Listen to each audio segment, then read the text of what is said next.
Nilou est la star d'un théâtre de Sumeru, une danseuse aussi gracieuse qu'une fleur de lotus qui vient d'éclore. Elle n'est cependant ni hautaine ni froide, de plus elle n'oubliera jamais d'aborder un sourire pur et rayonnant, même pour le voyageur le plus pressé. Détentrice d'un œil divin hydro, elle utilise une épée pour gaver de noyaux dendro ses ennemis. Pour ses attaques normales, elle enchaîne jusqu'à 3 coups d'épée. Pour ses attaques chargées, elle consomme de l'endurance pour exécuter une entaille tournoyante. Sa compétence élémentaire, danse des afgras. Oh c'est noix la con, c'est bon. Nilou effectue des pas de danse infligeant des dégâts hydro aux ennemis proches selon ses PV max. Le troisième et dernier pas de danse de Nilou bénéficie des effets suivants selon le type d'attaque déclenché en dernier. Si vous avez utilisé l'attaque normale en dernier, Nilou libère une lune aqueuse qui inflige des dégâts hydro aux ennemis qu'elle touche et accorde à Nilou un effet qui convertit ses attaques normales en technique de la danse d'épée et son coup final déclenche une lune aqueuse. Si vous avez utilisé la compétence élémentaire en dernier, Nilou déchaîne une roue à eau qui inflige des dégâts hydro de zone et crée une aura de tranquillité qui suit votre personnage déployé et mouille de façon continue les ennemis à portée. Son déchaînement élémentaire, danse d'Avzon... quoi Ruisseau des rêves lointains, commence la danse des rêves éloignés et des sources à l'écoute, faisant ainsi fleurir un lotus des eaux du coin infligeant des dégâts hydro de zone selon ses PV max, et après un court délai, les ennemis affectés par le déchaînement subissent des dégâts hydro en explosant. Au niveau de ses passifs, et c'est là que ça devient intéressant, nous avons ce premier passif, la cour des pétales dansantes, et putain regardez-moi ce pavé. Lorsque les personnages de l'équipe sont de l'élément dendro ou hydro, et qu'il y a au moins un personnage dendro et un personnage hydro, effectuer le troisième pas de danse de la compétence élémentaire accorde à tous les personnages à proximité l'effet suivant pendant 30 secondes. Lorsqu'un personnage subit une attaque dendro, la maîtrise élémentaire de tous les personnages à proximité augmente de 100 points. De plus, déclencher une réaction de fleurissement permet de créer de gros noyaux dendro qui font boum au lieu de noyaux dendro normal. Comparé aux noyaux dendro, ces gros noyaux éclatent très rapidement après avoir été créés et possèdent une zone d'effet plus grande. Quand le type élémentaire des personnages de l'équipe ne remplit pas les conditions de cette aptitude, tous les effets existants sont annulés. Pour son deuxième passif, danse onirique des éons. Pour chaque tranche des 1000 PV au-dessus des 30 000 PV max que Nilou possède, les dégâts infligés par les gros noyaux dendro qui font boom, déclenchés par les personnages sous l'effet du premier passif, augmentent de 9%. Il faut suivre. Les dégâts des gros noyaux peuvent être augmentés au maximum de 400% de cette manière, pour un gros boom. Alors je ne parlerai pas des constellations, tout le monde ne peut pas se permettre de mettre un SPIC dans le jeu. On va passer aux équipements. Au niveau de ses armes, sa meilleure option est la clé de Kajnisut, c'est son arme de signature, donc la meilleure. Elle apporte des points de vie utiles à Nilou en raison de ses multiplicateurs, et de la maîtrise élémentaire qui permet à ses évaporations de faire plus de dégâts si vous la jouez anti-évaporation, mais j'y reviendrai plus tard. Au niveau de ses armes 5 étoiles, le coupeur de jade primordial, cette arme sera utilisée principalement pour son bonus de 20% de PV. De plus, le montant de taux critique qu'apporte l'arme reste stupidement efficace, 41,1%, hein, c'est trop bien. Le serment de la liberté, elle sera utilisée pour sa maîtrise élémentaire et l'effet de l'arme pourra être utile selon l'équipe que vous jouez. Au niveau de ses armes 4 étoiles, au clair de lune de Xiphos, cette arme donne de la maîtrise élémentaire à Nilou et de la recharge d'énergie en fonction de sa maîtrise. L'épée de Favonius, option forte si vous choisissez d'utiliser le déchaînement à chaque rotation. Sur le terrain, Nilou peut déclencher plusieurs fois l'effet de l'épée de Favonius si elle possède un bon taux critique, ce qui réduit considérablement les besoins d'énergie de son équipe. L'épée rituelle, c'est une arme qui permet d'avoir l'aura hydro déployée en permanence en supprimant le délai de récupération de la compétence élémentaire. Avec ceci, vous pouvez utiliser des attaques de lune aqueuse tout en ayant l'aura hydro déjà activée. En gros, vous pourrez avoir les deux styles de compétences élémentaires en même temps. Au niveau des armes free-to-play, nous avons la lame de biais. C'est une option free-to-play viable avec un petit buff de maîtrise élémentaire pour elle ou ses alliés.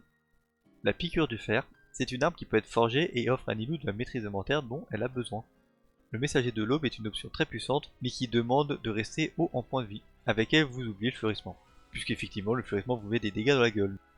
Au niveau de ces artefacts, nous avons un mix de 7, 2 pièces millilitres et soit 2 pièces maîtrise élémentaire, soit 2 pièces des profondeurs, soit 2 pièces rituelles. Donc vous choisirez le deuxième ensemble en fonction de celui qui a les meilleures statistiques. Ou alors, avec la mage qui va arriver, la 3.6, nous aurons la possibilité de faire 2 pièces PV% et 2 pièces PV%. Il s'annonce être l'un des meilleurs sets sur Nilou, puisqu'Nilou a besoin de beaucoup de PV pour bien fonctionner. Ce set risque d'être intéressant, plus 40% de PV en plus, ça peut être cool. Alors, nous avons deux façons de jouer Nilou. Les armes ne changent pas vraiment son style de jeu, ça va juste être intéressant au niveau des statistiques.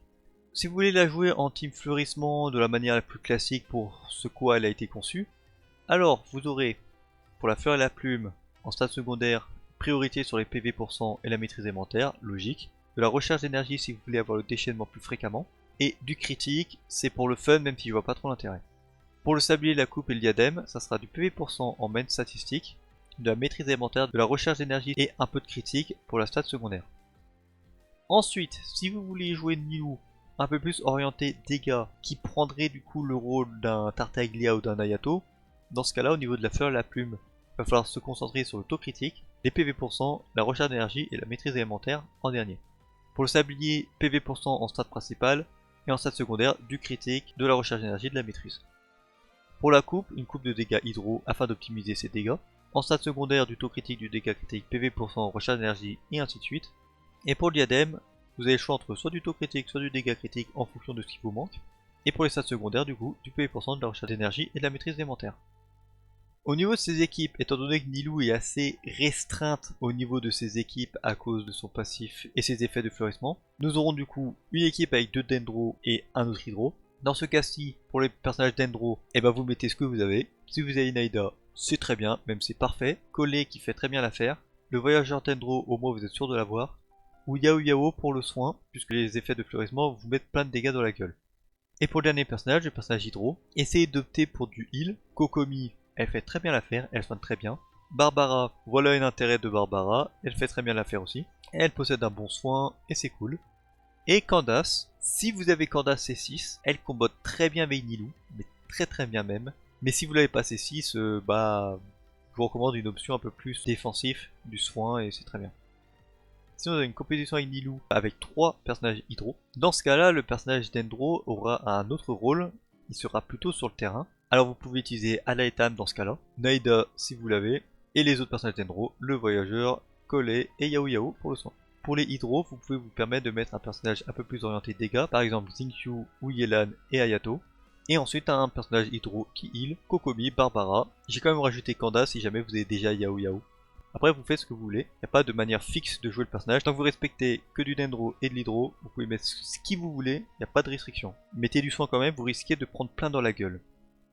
Petit aparté sur la composition d'équipe basée sur la réaction d'évaporation. J'en ai pas parlé, je ne la présenterai pas parce que je trouve ça pas fort. Enfin, ça reste fort, mais si vous voulez faire des abysses, ça va pas être fou. Faudra avoir une Nilou très bien investie. Et je trouve ça con parce qu'il y a d'autres personnages qui existent et qui remplissent le rôle bien mieux que elle. Hayato, Tartaglia par exemple. Peut-être même Yelan DPS, je sais pas. Je vous montrerai des exemples, mais je trouve ça un peu gâchis. Vous n'aurez pas en plein potentiel, vous ne bénéficierez pas des passifs du personnage, donc dans ce cas-là, autant jouer Hayato ou Tartaglia. Alors au niveau de son apparence, donc c'est encore subjectif comme d'hab. Ouais, j'aime bien sa bouille, mais je l'avais déjà dit, donc y a rien d'autre. Sinon, qu'est-ce qu'elle vaut dans le jeu? Eh bien, elle a un archétype très particulier qui ne lui permet pas de jouer dans une autre composition d'équipe. Elle peut s'en sortir un peu, mais je trouve ça pas ouf. La team fleurissement est très spécifique. On aime ou on n'aime pas, il faut avoir les personnages qu'il faut. Au début du jeu, ça peut être compliqué si vous n'avez pas assez d'hydro ou assez de dendro. Donc ça la rend un peu niche. Mais elle est relativement jouée dans les abysses depuis qu'elle est apparue. Elle est quasiment jouée tout le temps. Même dans des abysses qui sont pas très prospices pour elle, elle arrive quand même à avoir de bons résultats. C'est que le personnage, il tient bien la route. Donc, invoquez-la parce qu'elle est plutôt intéressante et performante.